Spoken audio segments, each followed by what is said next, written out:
on a screen, healthcare in between. Physics, art, and math got us down this path. Historical tales come alive, where science and stories dive. Blended facts with heart, knowledge from the start. Meet rich blues we sing, to the future memory. Health and science in the mix, Meadridge got the fix. Complex subjects made right clear, now every episode in ways that we actually aspire to leads the way, and ways that make me more efficient. in the world of digital streams, turning knowledge into dreams. Through the tales of old, new stories unfold. Thank you so much for joining with me. It is truly an honor and a privilege. MedBix Webcast is a new kind of healthcare media channel to break the silo mentality and foster interdisciplinary thinking. Our mission is to fill that gap and to create a curiosity through different lenses, tapping the passion that guided the historical figures in medicine and bringing present-day groundbreaking research to the front lines. We interview physicians and leaders in the industry about present-day healthcare challenges. Hey, welcome to the MedBix Webcast. This is Ramana Annamaraju. Yes, I'm the host. Welcome to the MedBix Webcast. I'm going to interview a trauma counselor today. What I'm going to talk about, Jill McMahon. She's a very celebrated therapist. She's the author of a great book. She wrote a book called, let me tell you what the book, Bulletproof, Healing After Gun Violence. That's the best, beautiful title. So that's right fitting for this kind of a talk. So she is a therapist and she's a speaker, national speaker, well known. So, I think, let me bring her to the main stage and let her introduce herself. Hey, welcome, Jill. Welcome to the MedBix Webcast. Good evening, Ramana. Thank you for the introduction. You did well. Yeah, just give me some background of yours, if you don't mind, a little bit more. So I'm actually have spent the last 20 years of my career specializing in working with friends and families that have lost a family member to suicide. So I'm a suicide loss specialist. I'm a grief and trauma specialist as well. But I've just kind of decided that where I really want to focus the rest of my career would be on gun violence and gun violence survivors and helping them heal, providing a guide for young clinicians, the caregivers that are left behind to help their family members and their friends heal, and the survivors themselves. Because as you just said, Ramana, we have a community or a society that in some ways has pushed this population to the back. And there isn't a lot of funding or data out there, but instead the topic becomes very politicized. And once we start talking political speak, when it comes to this horrible tragedy, we lose the voice and the impact of what the survivor is going through. So I'm trying to bring some light back to this survivor. Jill, just let me, before I come in, I wanted to ask you, what is the book is all about? You wrote the book, and so give us some background on the book that you wrote, what inspired you to write that book, and really, what caused you that writing a book is, I didn't write a book. Oh my God, you have to bleed. So tell me what really is. As I'm rolling my eyes, I learned the hard way that writing a book is no small feat. It's probably one of the things that I am most proud of accomplishing in my lifetime thus far. So, I'll tell you that. To answer your question, I suspect what you're getting at as to what called me to do this work is to share with your audience that I myself am a gun violence survivor. So my mother and I experienced a gun violence incident when I was just a young girl. I was 6 or 7 years old. The world of psychology and therapy was all very, very different back in that day. But it is something that is woven into every cell of who I am. It is something that I understand firsthand. And I'm going to say, for probably the first third of my life, I didn't know what to do with that, really, right? I just knew that it was an impactful part of my development. And then I got into this trauma work. And as you said before about suicide, 51% of suicides are by firearm. So over half. So when I really stepped back for a minute and I looked at my world every day, I realized how much of what I do on a daily basis revolves around gun violence. I want to ask you that if you're 6-year-old and then you have that trauma that you see, that gun violence, think about the mass shootings in the school systems, and then a lot of teachers, the kids go through a lot of pressure. What are the teachers also? One of the segments we ignore completely is the teachers. They come to the everyday work, and how much fear they have in that they have that kind of a trauma that they need to go through, that chronic condition probably that is. I love that you brought that up. Because I spent a lot of time recently on that topic. And I would consider teachers our secondary victims of our country. They, all probably thought that they were going into education to form the minds of the young kids, to do right by the next population, to help develop and grow and watch them expand. But what I think they are all realizing, if they haven't realized before, is that we are also leaning on them to, at times, save the lives of our children, to protect them, to know how to respond in an active shooting situation. One of the characters in my book, I interviewed several people, and one of them was a teacher. And I actually interviewed her in the book because her daughter was a student at a high school where there was a shooting.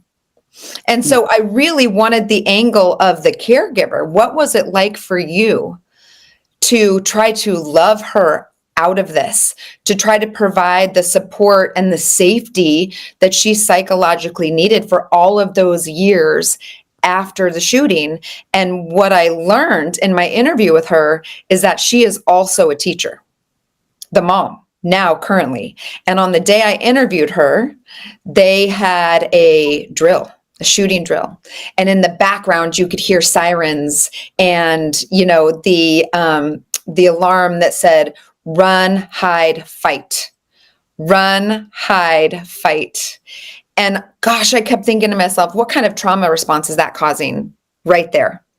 Right? So what we're asking our teachers to do in 2025 and beyond is harrowing.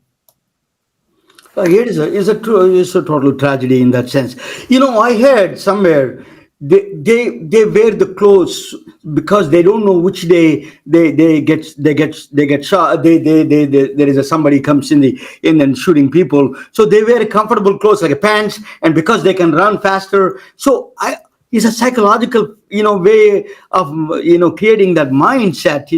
It's just horrible in that sense. You have to wear every day, think about, hey, there will be maybe a mass shooting today, so I'm going to be wearing a different my comfortable clothes, the same clothes that I can run faster or something like that. Or I don't know if you saw the Newsweek article about the young teacher that wears a cardigan every day. Yeah, and she wears a cardigan every day so that if she needs to, she can tear it off, or she can take it off quickly and wrap it around one of her students as a tourniquet in case there's a shooting in their school. That is the state of our education. That is the state of our hypervigilance and our fear. And I love that you bring that amazing population up, because it just, I think, speaks to the audience about how vast of an issue this really is. It's a chronic false alarms, right? Yeah. Basically it is not only you're putting entire society, the teachers, the students, and students' parents, and all of them societies. Is truly a is a kind of a tragedy. So what are the measures? What kind of how do you deal with somebody who went through it, suppose a gun violence? What is the treatment protocols, and how do you treat them, and what is your steps you take, usually you give to them? First and foremost, I think it's important for everybody to realize that over 50% of adults in the United States have been impacted in some way by a gun violence incident. 1 out of 5 would tell you that they have either witnessed a gun violence incident themselves or have lost a family member to a gun incident. And so, what I recommend doing when working with that population, and I'm going to say, of course, you have to know the culture that you're working with. You have to appreciate the culture that you're working with, their family systems, their support systems. I'm not going to walk into an urban area and, provide support in the same way that I'm going to walk into a rural area and provide support. That's important to take note. But I would say I'd like to educate people right away on what the physical and mental neurological impacts of trauma are. Because what I've heard over and over again after people experience a sudden loss or trauma is this feeling that they're going crazy, that they're losing it, that they're different than everyone else. Now, mind you, this population already feels isolated because they have a story that they don't feel many people can relate to. Right? And there still is a stigma. And so people around, their coworkers aren't making eye contact with George and saying, George, tell me about your trauma, right? The coworker instead is looking to the side when George passes by or gives him a pat on the back, but doesn't want to talk about it. So they already feel a little isolated, extremely detached and misunderstood. So the first thing I'm going to do is build rapport, and then I'm going to explain to them what is really occurring biologically and physically after you experience a trauma. And I will tell you, if you start there, it is amazing how much relief that in and of itself provides a survivor, even a caregiver. So the caregivers, to me, are also a forgotten population.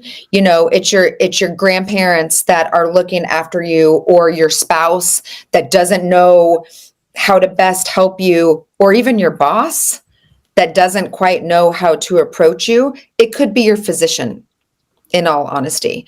So having somebody explain to you that you are in fight or flight, what the adrenal system does to the body, how you are hypervigilant and you're just waiting for the next shoe to drop, why you're forgetful and you have fog brain, which I call Swiss cheese brain, why you all of a sudden can't remember how to get home, or you can't get out of bed.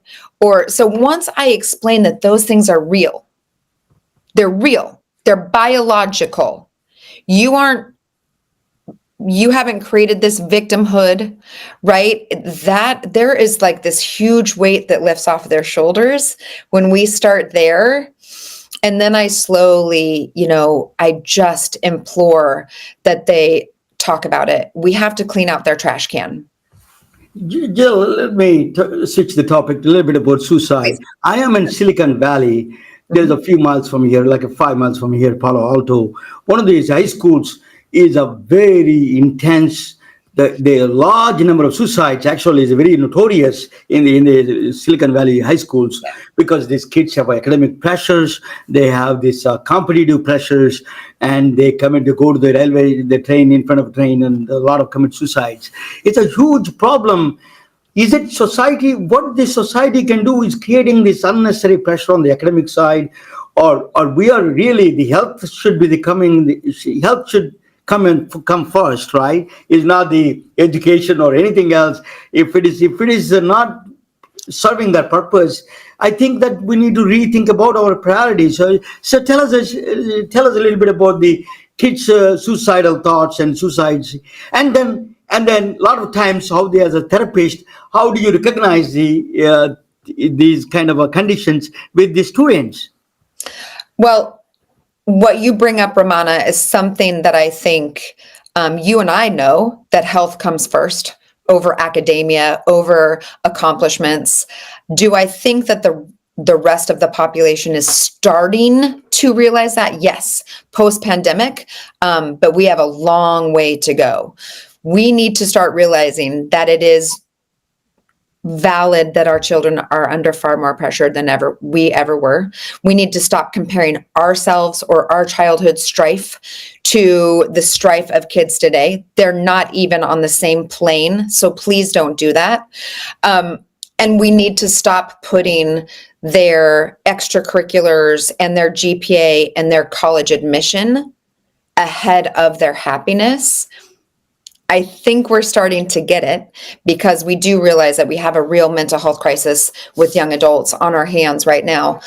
You asked a question that's a great question, but it's hard to answer. And that is, how do we notice or recognize when our adolescents are hurting? The reason historically that it's always been so challenging to diagnose or recognize when a teenager is suicidal is because by nature, they're erratic at that age. They have chemical, emotional ups and downs. It is not uncommon for them to stay in their bedrooms for days at a time and stream a show. I mean, I have 2 kids. They did all of those things, right? It's not uncommon for them to experiment with drugs and alcohol. It's not uncommon for them to fall in love. It's not uncommon for them to be hurt by their friends. But I implore the people around them to not take any of those activities for granted, and just provide a safe space for your child to speak and to really have an opinion about how they're feeling. So if you're talking about a school in Palo Alto, right? We all have an image of what you're talking about, but I will tell you, every community has one of those schools. Yes. And so everybody in this country, doesn't matter where you are, you have a school in your community that's a high achieving school. We need to just sit down and go, why are we pushing so hard? What do we fear? Parents are fearing that their child is going to be left behind because all the other children are going to get the fruit on the tree and they're not. And you have to start realizing it's not about the fruit on the tree. That's short term. It's about the fruit on the table for life. And that comes from in here. The biggest challenge is not only the kids go to the pediatrician and primary care physicians. Are they? I'm not sure they are trained enough to recognize the suicidal thoughts from these kids. That's one thing that I think there must be some education, re-education about that kind of things. Do you agree with that? My assessment of that. I know that the state of education, at least here in Arizona, which is very different, I can only speak to Arizona, we started cutbacks about 10 years ago, and we cut back psychologists in schools an enormous amount. If there's a school psychologist in our county, she or he is going to be traveling amongst different schools. And again, we have a mental health episode crisis, I would say, on our hands with young adults. I see it in my office all of the time. And so we're watching the crisis numbers go up and the assistance numbers in the schools go down. So let's go back to the teachers you were asking about earlier. Not only are the teachers preparing, being hyper vigilant, watching all of the exits and entrances into their classroom, knowing how to do an active shooter drill, telling their children to hover in the corner, they're also becoming many mental health professionals. That's not fair. Yeah. It's not fair. I'll tell you some of my interesting background that I had.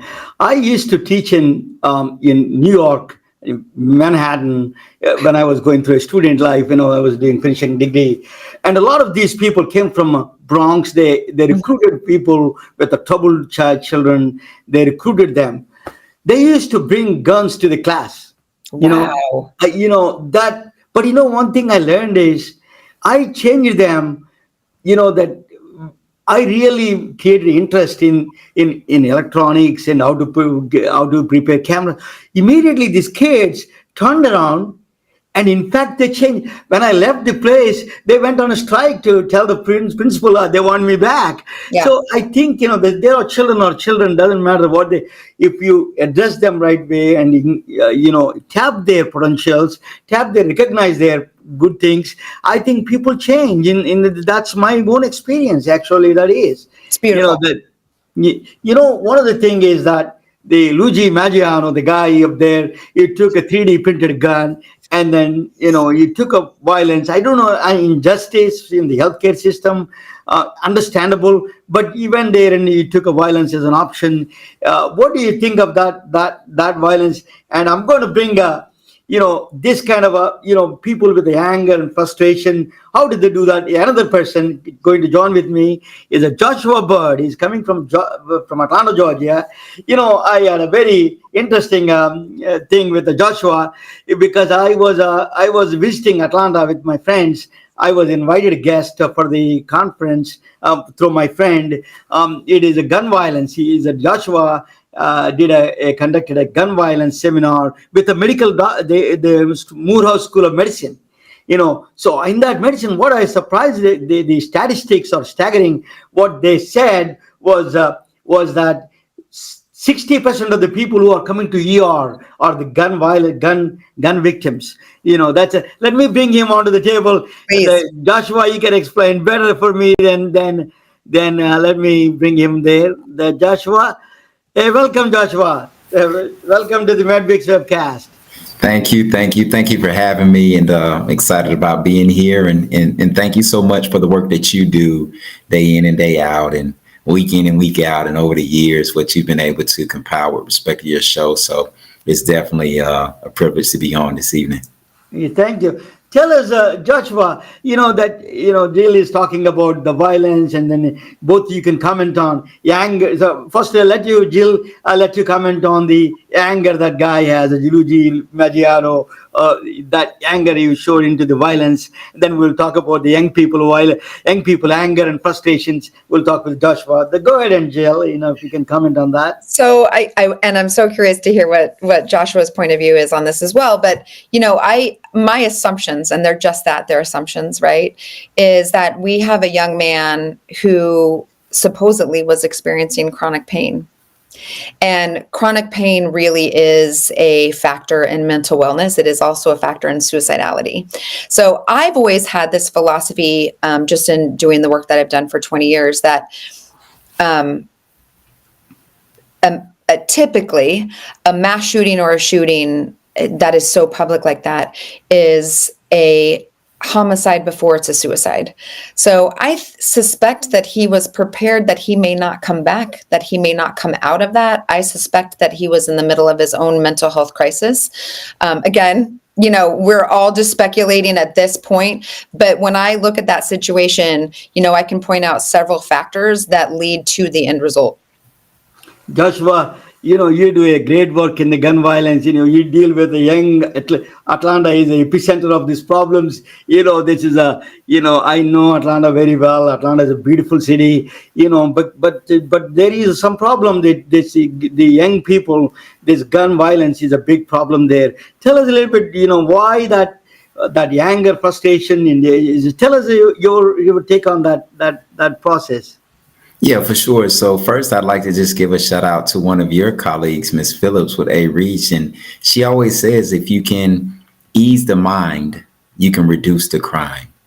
And so just that statement alone is impactful, but because it talks about what young folks, middle age, older folks, just people in general are dealing with. And if you can deal with what's going on in their minds, a lot of this can be resolved. So it really starts there. Really much like Jill, at the age of 7, I witnessed a murder. I never talked about it until my 30s. I was held at gunpoint in my teens. I witnessed in high school classmates, 9th grade, 10th grade, 11th grade, shot and paralyzed, shot and killed. And so much of my upbringing was around that. And I slowly began to notice in my 30s that a lot of what I've been endeavoring to do, whether it's the military, the Marine Corps, the sheriff's office in DeKalb County here, working in law, pursuing a law degree, going to law school, and then working as an attorney there, and now as a criminal justice professor. What I've essentially been seeking to do, I've come to understand, is just protect our communities and my younger self. And so when you talk about the gun violence and what's going on, oftentimes what we're really dealing with are environments, cultural norms. How do you deal with the problem? A lot of that, if I'm honest with myself, was impacted by the media. A lot of the music that I listen to today, we've got social media, we've got television that many youth don't really watch a lot of mainstream television. But the idea is that a lot of this is learned behavior. And so what we're about with respect to why I'm on today representing the 100 Black Men of Atlanta is we have an awareness campaign and a model. And what we've modeled it after is the same thing that the CDC did and the United States government did with respect to seatbelts, cigarette smoking, and here most recently, the COVID-19 global pandemic. What did they do? Everywhere you went, wear a mask. Everywhere you went, social distance. What they were doing was public education. Here's how we're going to deal with COVID-19. Similarly, we're calling on a national designation of gun violence as a public health emergency so that those funds are allocated to the general public so that we can start to address this. But you did ask a question. What does gun violence look like and how is it really occurring and happening? Well, what we do know is that there are approximately 50,000 deaths a year related to gun violence. Many of those are homicides. Jill just mentioned many of those are also suicides. And so what I say is that if you know of a teenager, we're talking 10 to the preteen, the emerging adult, really 10 to 19. If you know of a teenager, whether you're a teacher, football, basketball, swim coach, little league, whatever the case may be, grandparent, mom or dad, you should be concerned about gun violence because that is, if you have a teenager or adolescents, if they're going to die at that age, the leading cause of death is gun violence. But there's also another side of that. As we talk about suicide, and Jill raised some alarming statistics, white males are, the leading, individuals who you would see committing suicides from state to state. And I believe in Georgia, we're talking about 60%. But the idea is that whether it's suicide with white males leading many of those categories, or this homicide with adolescents, and on the other end of the spectrum, you've got Black males who are 18 times more likely to die to gun violence than their white counterparts. Mm-hmm. It's an all hands on deck issue. It's all of us, and it requires all of us. And so we do need the federal government to come in and declare a public health emergency to release those funds. But short of that, what are we doing? There are a lot of community organizations such as the 100 Black Men of Atlanta, where you and I met, where I chair the Violence Prevention Committee for our Atlanta chapter. And we'll be having a violence prevention symposium just next week at Emory University with the Satcher Health Leadership Institute, the Morehouse School of Medicine, and the King Center. And we're so grateful for the sponsorship from Kaiser. But it's a lot going on. But a lot of it, I would say, starts with environment. And from there, a lot of the conflict resolution and de-escalation training that we teach helps students and individuals maneuver those environments and gives them some real skills that they can wake up in the morning and start to utilize, from reflection to being aware of everything, to being prepared for what they're going to do and what they're going to say, to being intentional about making sure that they're prepared, and then the discipline to do that day in and day out. That's a rapid solution that I've come up with my company Teach Us. And that rapid solution, I think, can really help go a long way towards peace within an individual or society, peacefully engaging and communicating with everyone. So, Jill, you're very beautifully said, Joshua. I mean, you articulated very well that. Where's Jill, Joshua's fan page? Come on, sign me up. Yeah, you did articulate very well. Jill, so it doesn't matter what race the trauma is same and the therapy. So we have enough therapists and counselors like you, Jill, and we need a Joshua's, lots of them. Do we have enough resources in this country to really face this kind of a violence in the trauma and the violence and treat this mental catastrophe that are coming onto our way? That's a double-pronged question. And so I'm going to lean on Joshua for part of it. Do we have enough therapists? Yes, we do. Do we have enough resources? No. That's it, right? Those are two different topics, and resources are being taken away from us daily right now when it comes to gun violence prevention. I will not make this webinar political, but I'm just going to tell you that daily resources are being taken away from us right now that are not going to make the numbers dwindle. They're going to make the numbers grow. And so I love so much about what Joshua said and about what Joshua's mission is. And I would love to hear him scream it from a megaphone, because it starts within. It starts at home. It starts with the coaches. It starts with the teachers. I don't want to task more on the teachers, but it starts with Uncle Bob. It starts with your next door neighbor, and just it starts with safe storage. I mean, what Joshua said is so right, that we have to heal what's in here, ultimately systemically, to solve the problem. However, that's a long haul, right? And those are slow steps. But for now, safe storage is key. I don't know if either one of you saw it, and I'm so remiss that I don't have the name of the article, but there was an article that just came out this week with a study, 2023 study in New Jersey, and of everybody surveyed, that they were all firearm owners, 60% of them admitted that they do not keep their firearms stored away, at least one firearm stored away and safe at home. They may have multiple firearms, but at least one they keep handy. And of that 60%, all of them said because they don't fear any type of suicidal behavior in their home. Well, I've spent 20 years of my life sitting next to families who have lost a family member to suicide. And I'm going to tell you, those individuals didn't see suicide in their home either. So, I mean, there's so many angles we can come at from this. Joshua, there is another angle to the black community, which is that, I'm from India. I never seen a gun in my entire life in India. High school, I never seen a gun. We don't know anybody who was shot by gun.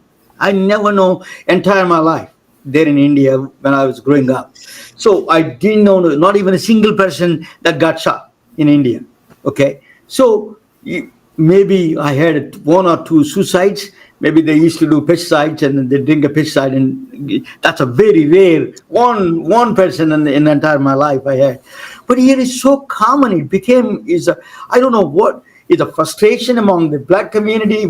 Tell me a little bit of injustice maybe is a possibility there, and also the family structure, and then father is one of the things I saw that you were promoting a father intervention of the fathers. Tell us a little bit about that, Joshua.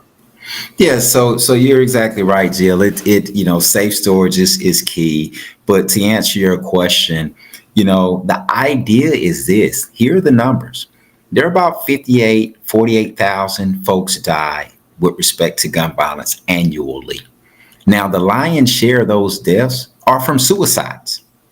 And what's not, again, noticed, notated, or really spoken upon as frequently as it needs to be is that white males are the leading victims of gun violence. Let's be clear. Now, what we're dealing with respect to the African American community is not that more African Americans are dying as a result of gun violence. It's just that based on the population of African Americans in this country, the rate at which they're dying and we're dying is disproportionate. Again, so if gun violence is a leading cause of death for adolescents, you would think it would be equal across the board, but it is not. Black males are 18 times more likely to die to gun violence than white males. That doesn't mean that more black males are dying, but the likelihood of that smaller percentage of black males are. So what is the cause? And what I would say is, it's quite clear, as someone who served in the military, in the Marine Corps, and in law enforcement, and I've got a master's degree in criminal justice, a bachelor's degree, a law degree, and now I'm working on a doctoral degree in cybersecurity. I'm relatively well educated, and I know that very few, if any, manufacturers of guns are African Americans. So we're not making the guns. We're not bringing them to the community. And so what it really is, it's a societal problem. It's a systemic problem that really ends up impacting disproportionately those who are impoverished oftentimes. But oftentimes it deals with a lot of what Jill was talking about, the educational systems and the environments. And so as you start to think about why do we have certain types of crimes, you start to look at things like what the environments are in those neighborhoods and what the mentality of those individuals are. And a lot of those deal with, our good colleague with the Atlanta chapter, former chair, Larry Johnson, always talk about the social determinants of health. You're dealing with a population of people who don't have access to folks, like the Jills of the world, mental health. They don't have the health care. They don't have the food. They don't have the housing. And as you put all of that together and compound it, it leads to people making poorer decisions more quickly and disproportionately as compared to individuals who might have a meal every night and might be able to go to a counselor to stave off a bad decision, might be able to go to a hospital to get checked out. And so in my experience, and you start looking at criminological theory and why do people commit crimes, I don't think that it's a racial component really there. It's just disproportionate as you start to look overall at those social determinants of health and what certain communities have and don't have that makes the Black community or the African American community in this country a little bit more vulnerable and susceptible to these types of violence. But to be clear, as you look at these mass school shootings, I think it's obvious that that is not an African American issue with respect to gun violence. I don't think that there's been, a lot. I can't even name one that's been one, with respect to African American communities as compared to the white or Caucasian community. So there are different analysis can be drawn, but for sure to answer your question, I would say those social determinants of health and all of the different things that go into one's life, livelihood, mental outlook on life, and a lot of it deals with poverty, unfortunately, and a lot of it deals with the accessibility to health care and housing and mental health. And so that is a fair question for sure. Joshua, Can I jump in really quick? I just want to add go ahead. at the end of everything Joshua Please. said, because he's so spot on. But, I interviewed with somebody else actually from India like a month ago. And it was interesting because she said the same thing you said. She's like, this isn't a thing. Like, I don't this is so foreign to me. I'm like, because your crimes of violence are by knife, right? And she's like, yeah, and there's maybe like 5 in a year. It was super interesting. So take everything Joshua just said and add to that accessibility. We have an accessibility to firearms in this country that is not seen anywhere else in the world. And I love what Joshua just pointed out. And Joshua, I've never really heard it put that way, but you're spot on. It's not the African American population that is manufacturing these weapons, right? So there's a lot of money involved and there's a lot of funding. And so, there's a lot more accessibility. It's within reach to almost anybody, unfortunately. President Trump himself is a victim of this gun violence, right? Somebody was trying to shoot him at the fortunately survived. That's good. But this violence, I'm in Silicon Valley. I never heard this Indian kid is a 22-year-old making excellent money. He's working for OpenAI, ChatGPT. He's working for. And then one day he bought the gun. It's unheard of in the Indian community. And then, that's influence from here. And then he shot himself. That here. He's a 25. He's making, it's a lots of money. Everything is there for him. He's working for one of the top company in the world, and then what he did was he just committed suicide. That's what they said, at least. But But I think we all can agree that money does not equate to happiness. yeah, that is absolutely. I think that it's that communities, and I came from a very poor small village and a poor village in India, so that we were all together, surviving together as a family unit, and then educate the priorities, or different priorities we put together, like gun violence and drugs and all these things are not there. I never had all those things. Now even India is getting affected slowly. The drug system is going there, the violence will follow eventually. This is a serious problem in the world. We need to address that. So what are the that you told me all the problems in this. What are the things that we can I know the political system, what we can do at the individual level, Jill, and then Joshua, you can tell me, Jill, first, what is the individual level, what we can do to prevent these kind of things, and how do you recognize among the family members or somebody with the people you know? Well, I'm going to say that my focus specifically with the book isn't necessarily prevention, because that's a tough one. I really am focusing from the lens of post violence. How can we be there for those that are surviving? And I'm going to say, first and foremost, can we just remember that these individuals are human? Because what I've sat back and I've noticed and I've listened to is that every time I turn on the news and there's a gun violence event, no matter who it is, where it is, it oftentimes becomes a political debate. It goes straight into who was the shooter, how did he get the weapon, who screwed up, and we forget all about the victims. The victims are in the foreground, and then we move on to the next headline, which is 2 or 3 days later, right? And so we have this entire growing population of survivors and their caregivers that I feel are left floating out there, feeling somewhat marked. They are tattooed, they are marked, they are different, and they are not getting the support they need. And that is not going to help our population, because I'm going to tell you the biological and the psychological impacts. I mean, I think Joshua and I were kind of lucky. We seem to be, unless we're fooling everybody, two pretty high functioning adults, based off of, some of the history that we've both had with gun violence. However, not everybody has the resources we have, possibly, right? Or has the coping skills that we have. And so that population is sliding under the radar, and that population is going to fall into some real emotional distress. And, we're at risk of having more suicides on our hands.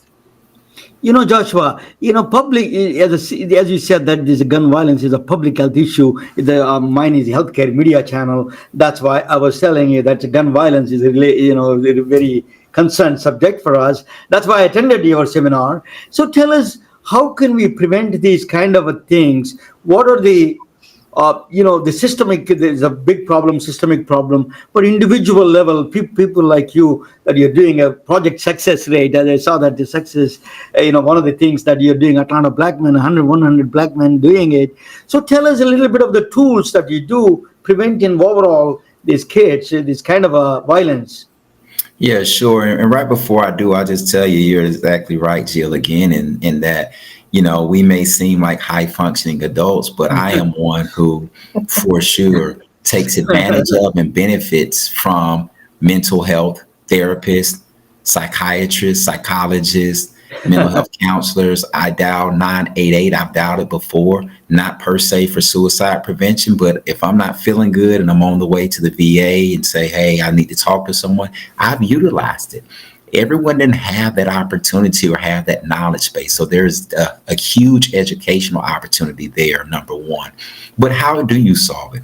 I'm going to go back to your colleague. If you can ease the mind, you can reduce the crime.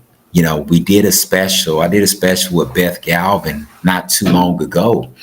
And what the special was, it was a 3-4 part series that dealt with an individual who was shot, an individual who was shot, and then they focused on the ER. But before that, they focused on the paramedics who took him to the ER. And at the end of it, I had some solutions. And so what I'll say is that as much as I'm articulate and I can speak here today, you know, when you're in the car and road rage incidents occur, you name it. I was just in Silicon Valley with my family, and I was writing some of the stuff that we're talking about today. Here's how you make sure that gun violence doesn't occur. As soon as I got back to the airport, I had a backpack on. I jumped on the plane train. My backpack, I got on, I turned around, and my backpack is all up in someone's face. They pushed me, and I was ready to fight. That's me who teaches this. I've taught law enforcement. I teach youth. I teach prosecutors. I teach people de-escalation and conflict resolution. So what am I telling you? We have to practice safe practices every single day. I have a rapid formula that I teach. I talked about it earlier. So that before you leave the house every day, you need to reflect. That is, I tell you to do a replay. What happened yesterday? What went right? What went wrong? How can we do it better? You know, one of the playoff football players with the Washington Commanders, the quarterback, talked about he reads defense with VR technology and double speed so that when he gets to the game, everything is slowed down. The idea is we have to reflect on what happened. We have to be able to read everything every day. Number two, we have to be aware. Yes, we've reflected, and now when we see it happening, we are ready for this. We're aware it's happening, and we can act accordingly. So now we're prepared, the P in rapid. We're prepared. We're going to practice our actions, including responses every day. We know what we're going to encounter, whether it's a fight, whether someone cuts us off in traffic, whether someone gets our order wrong. Because what we've learned from the chief of police of Atlanta, where you were at the meeting at the pre-symposium, is that many of these incidents start from disagreements and arguments. If we can reduce those, we can reduce a lot of this gun violence. And so let's be prepared for when these things happen and be intentional about it. And then ultimately be disciplined every day. And so we really preach and practice healthy behaviors, making sure that you're eating breakfast so that you're not hangry when you get in the car and get in traffic. Work out, go to the gym, write poetry, journal, whatever it is to help you be easy. Ease the mind, reduce the crime. And so really that's a big part of many of these incidents. They start over arguments and fights as you turn on the news and watch every night. If we can reduce the arguments, if we can reduce the fights, many of these instances can be reduced. And then when you talk about suicide, if we can let folks know what the resources are to include, as Jill eloquently stated, the lock boxes and the gun safes, so that you're not making this rash decision. The weapon is not so accessible. And, you know, what we often find is that this is a permanent solution to a temporary problem. If we can just get past those 30 seconds to 1 minute, we may be okay. And so, you know, that's what we talk about and preach, what teach us. We do the same thing with the 100 Black Men of Atlanta. A lot of the conflict resolution, de-escalation things we teach. And so, you know, there are resources. We just need more resources to reach more folks. And it would really help if it was declared a public health emergency. And so that everyone in the United States can have the same conversation and receive these same resources and conversations. Jill, Joshua is mentioning about the colleague of mine. The story is that very simple. The lady her name is Cassandra Phillips. She was I met her during the pandemic, and then she is a mentor for a lot of these disadvantaged youth in Atlanta. So I told her, I was visiting from Silicon Valley at the time, and I said that, why don't you introduce the technology? So I tried to introduce the virtual reality VR, and then we use a new neurofeedback. These two things from NASA actually came from NASA neurofeedback system. I introduced those two concepts, and then introduced her, and he supported her a little bit, and with the doctors and other people. And then she took it really serious, and then really implemented that into the community. Now she is really doing very well. And then a lot of people, one of the good things in virtual reality, what I see that some visual channels are all occupied. When you see all these computationally busy brain, it reduces immediately the the brain activity, it's comes down beta waves to alpha waves. It cools down. So it is a power of technology. We have to use it. Still, you have to practice it. It's not a blessing, as you know. You're a therapist. So I think the practice, as you say, that Joshua is talking about. Can you explain a little bit about that, Judge Jill? And then what is that? Every morning you think about it and you get up, and then gratitude is one of them. Tell us a little bit about that. How we can reduce that anger and frustration. So you're talking to me with respect to how we can practice that daily? I'm asking Jill. Yeah. Okay, to piggyback off of what Joshua was saying about his morning routine. So I love that. My favorite thing to say is your brain believes what you tell it. So choose wisely. The brain is really interesting, and you know far more about it, Ramana, than I do. But what you tell yourself, the messages that you send yourself. Joshua just gave a beautiful example of his morning routine. And that is so healthy, and it is something that's accessible to everybody. But I would probably guess that less than 10% of the population actually practices it, utilizes it, or even knows what to do. Joshua says something amazing like that, and they're like, what? Like he does what? And how do I, and why would I? And what does that even look like? It's practicing a mental routine, clearing out space. So I said a little earlier, halfway kidding, you need to empty your trash can. So we are all in today's age, we are all running around, and there is a lot of chronic stress going on. And chronic stress changes your nervous system. It changes your immune system. It causes disease, it causes inflammation. I could go on and on and on. So it's learning how to master your brain so that you can control that chronic stress. So like Joshua said, when you leave your house and you're on the way to the office and, there's a jack wagon that cuts you off on the freeway, you're not going to lose your temper. I wanted to say something else besides jack wagon, but I'm joining, guys. Thank you for it's truly an honor and privilege to have you, both of you. So I give you final words for both of you. Joshua, go ahead first, and then next is Jill. Yeah, I just say again, thank you for having me, Ramana. It's been a pleasure. Jill, it's been a pleasure learning about you, your story, and all that you do. And this is an issue that impacts everyone. And so for those who may feel as though, gun violence, that's not for me, it's impacting all of our youth across the country. It's impacting all of our adults. And it's something that does not have to happen. And so with that being said, again, I'm just going to go back to what I said earlier. We've seen what effects seatbelts have had on saving lives. We've seen what effects the smoking bans and no smoking here and in restaurants, what those have had. We saw how effective the government was in reducing incidences of the spread of COVID-19 with respect to social distancing and just public behaviors.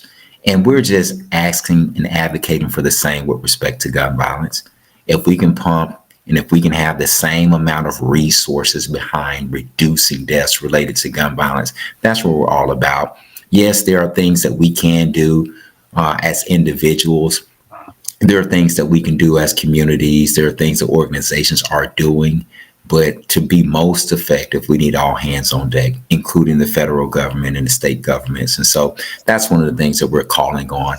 Outside of that, everybody and anybody who's wanting to get involved and willing to, we need your help. And so I thank you for allowing us to use this platform to just share the word and the information to the community, and look forward to future collaborations and partnership. And thank you again, Jill, for all that you're doing. So Ramana and Jill, just thank you all for this opportunity. Jill, Jill, go ahead. Gosh, wow. It's hard to follow that. I want to speak specifically to those that have been impacted by gun violence. And as Joshua and I just educated you, there's been quite a few of you. And I see you.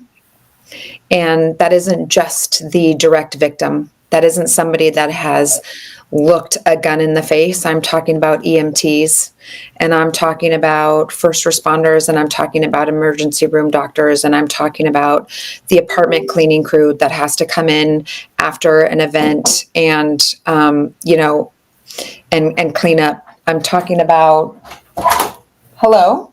The janitor. Okay, can you hold on to this a second, please? Yeah. Knock at the door. It's way too late for that. I don't even know if Ramada is still with us. But I'm going to continue. Close this up. I'm talking about anybody who is sitting next to, holding the hand of, and not knowing how to support. And I'm talking about us young mental health professionals that might feel ill-equipped to deal with a population that is growing. There is real support out there for you, and there is real joy and ease on the other side of this. So, giving back is a great way of healing. Find Joshua and or create your own efforts wherever you are.